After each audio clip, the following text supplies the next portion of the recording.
Hello everyone and welcome to the round 8 trades vice captain video where today I'm going to be obviously going through my vice captain my potential trades and going to go through what my future plans are in the coming weeks. So let's get straight into it.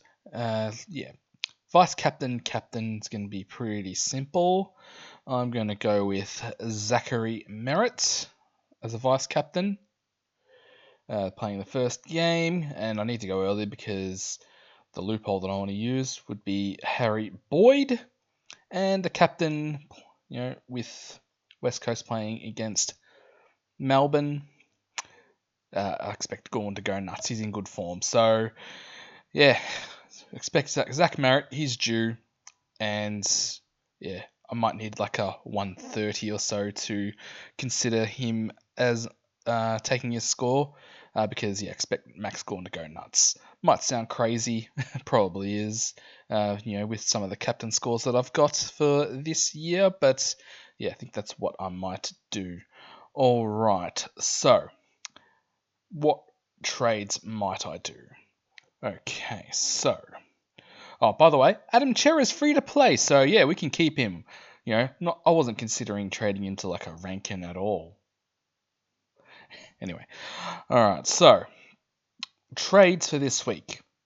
Was planning on doing no trades, but news has come through that Matt Crouch from Adelaide, he's going to be out for 4 to 6 weeks.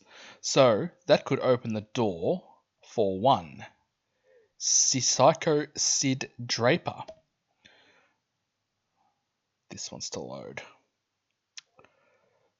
Alright, filters. Yeah, so Draper. He was priced at 168.9k. He scored a 5, but the reason he's priced like this is he's been sub for most of the games. So midfielder, Adelaide have a lot of guys that run through the midfield. All right, with Crouch out, maybe he gets a chance. All right, break even of 87. So would I bring him in this week? Would I expect him to score an 87, make his break even, or can we get him cheaper the next week? I think, we can get him cheaper the next week. But the problem with that is there's two other guys who are going to be on the bubble next week. Hustle and bustle. Huss and bus. The bus stop and the hustle. I'm talking about Jed Buslinger and Henry Hustwaite from Hawthorn and Buslinger from the Bulldogs. Alright, so yeah. That means, if I don't trade any of those in this week, I might not get all three of them. But yeah. That means even using a boost next week, that I can't upgrade. Because one guy that's on my radar at the moment is one Jack Sinclair, who has a big break even this week. He should be about 550k next week. And yeah, we can get him in. And get another rookie off the field. But apparently, he's been training for the mid forwards. We want you in that seagulling backline role, please, Ross Lyon. And yeah, we'll have to keep an eye out on that this week. Otherwise, maybe I could go up and finally get Rankin into my side. I really want Rankin. He's the one that's missing from this forward line. And then my forward line could be complete. So that's another option for next week. Okay, so another problem is, who am I going to trade out? All right. If I do get Buslinger out, I'm not going to trade out O'Connell. Carroll won't have made enough cash. I might just say goodbye to Zach Reed. As a Bombers man, I love this guy. But, that 38 or whatever he scored from the last week will be out of his system next week. See how he goes this week. Playing North Melbourne, so I expect him to do okay. I might have to trade him out, even though he might have a bit more cash to make if that means getting, a premium into my side. All right. So who else is a trade out candidate? Levi Ashcroft. Yeah, he's made us some decent coin. And yeah, he's gone up 162k. Got a break even of 48, very achievable. And then the problem with him is then the following week. Wait, where is it? I think the following week he has North Melbourne. Yeah, he's got North Melbourne the following week. So, he could get another like sort of price, spike score. And yeah, he could even get up to maybe 400, 420 or so, maybe. Yeah, so keep an eye out on that.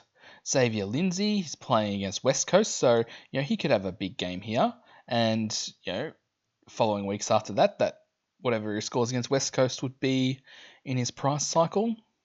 So keep him for another 2 weeks. Gross, he hasn't made enough money, and Clay Hall, he's not getting a game. So yeah, dead rookie here if he doesn't get picked, and even Aiden Johnson here. I could trade him out and swing, say, an Ashcroft forward here.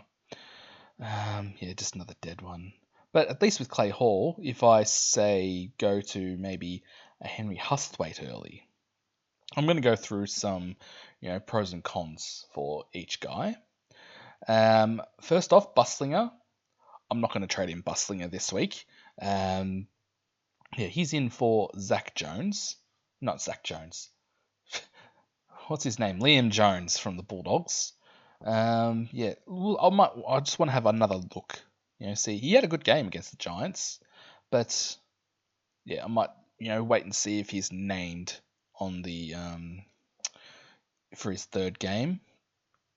He did look good, and just the bad thing, with Liam Jones there. Or could they bring back Liam Jones and they drop like a O'Donnell, or who else plays in the back line? Is it Buku Karmas or something like that? So I might wait a week for him. All right. Next with Henry Hustwaite. Now, could he be the sub? I think last year, he started as a sub in quite a few games. So that's just one thing to look out for.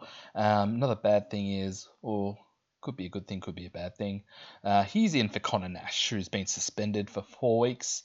So, if he plays all the games, and not as the sub, that's 4 games. So that's 2 price rises. He's playing Richmond this week too. So, we could get that score on field potentially. All right. But he might have a short shelf life and just becomes another dead rookie. But, he could make us some quick cash. And then you got Sid Draper.